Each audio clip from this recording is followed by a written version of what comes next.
All right, quickly we will let's talk about Pitt for a minute and then move on. We didn't have a whole lot of time to enjoy the victory. It was great Friday night, great atmosphere, a lot of fun. Everybody involved was everything that everybody said it was. So that was great to be a part of that, and great to get a victory, and really proud of how the guys at halftime down 10, in a game like that. Offensively we faced a few struggles, obviously, but be able to go in and make some adjustments, come out. Really proud of how the coaches did a good job at halftime, come out in the second half and be able to come out on top. So really great of how those guys responded.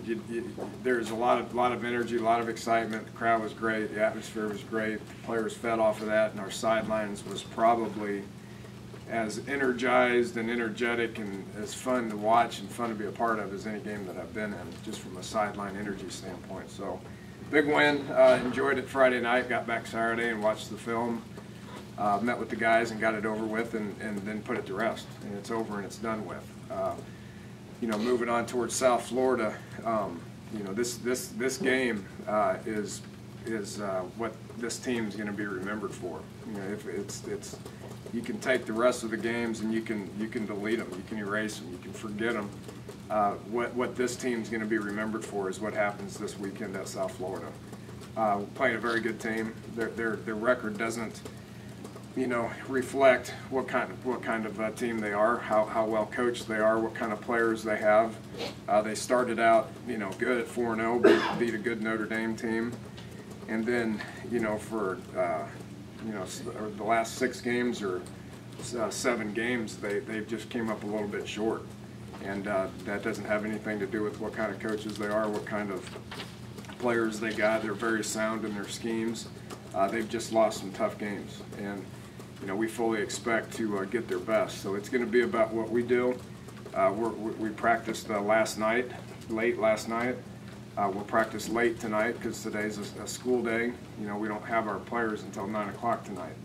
So we'll get our guys tonight and we'll practice tonight, which when we start stretching at 9, that's going to be approximately the first quarter, anyway. So it's going to be a late game Thursday night. So we practiced late last night, had a good day of work. Tonight we'll get some work done, and tomorrow we'll tune it up and then travel and tee it up and try to win the game Thursday. You got any questions?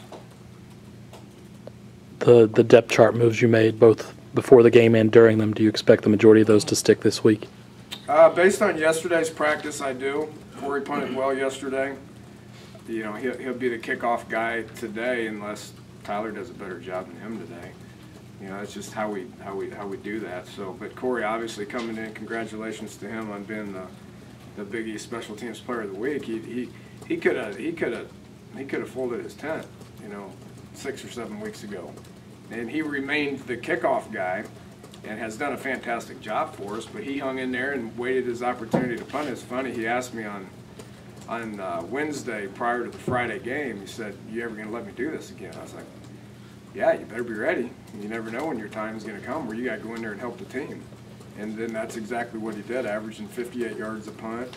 And they were coming after it now, so it's not like he just camped out back there. He had to get that ball out and got it downfield, and the coverage units were really good. So he earned that, and just proud of how he hung in there and waited his turn.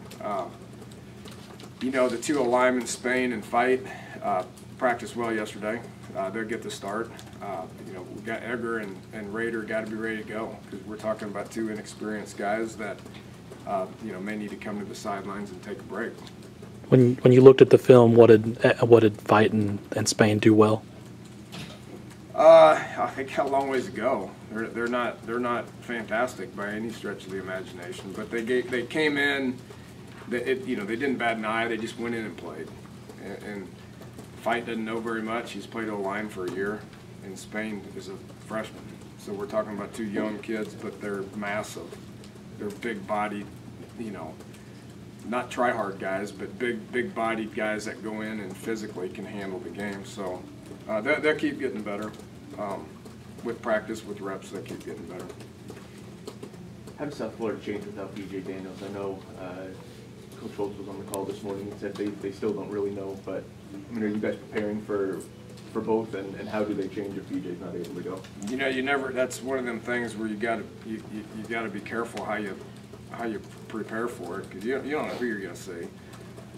I mean, when guys are injured, I mean, you don't know if they're truly out or if they're going to play or whatever. BJ Daniels is a runner. He's a good football player. I've watched every one of his games, not studied their schemes like Coach Castile has in the defense, but just watched them based on preparing for defensive opponents. And he's a guy that makes play after play after play. He can make it with his feet. He can make it with his arm. And probably not going to run as much. Even if he does play, he's probably not going to run very much. Having a shoulder like that, that's pretty dangerous. And then, you know, having the other guy's probably not as much of a runner as BJ is. But you don't have a whole lot of material. BJ's taken a lot of snaps for those guys for the last 3 years.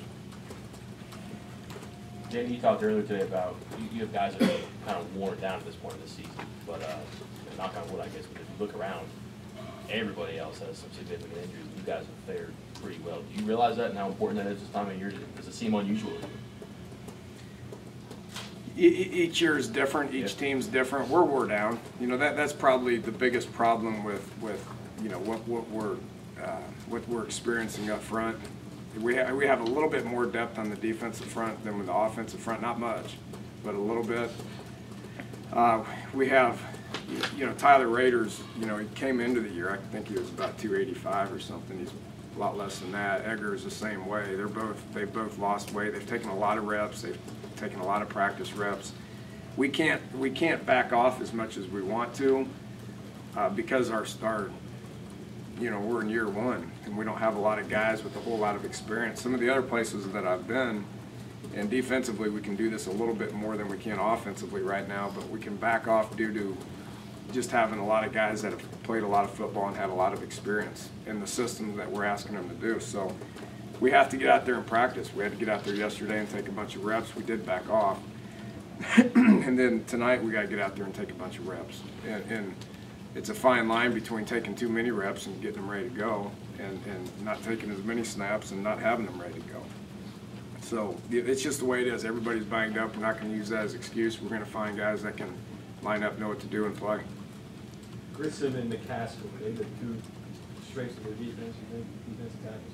Yeah, they're D-line. They're number one in the country in sacks, and they're, you know, top 3, I think, in negative plays per game, and they don't blitz very much, which means those guys up front are probably pretty good.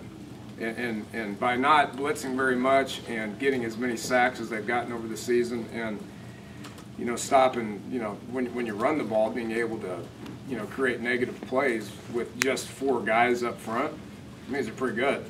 And they rotate some guys in there too. So top to bottom, they may be the best D-line that we've faced.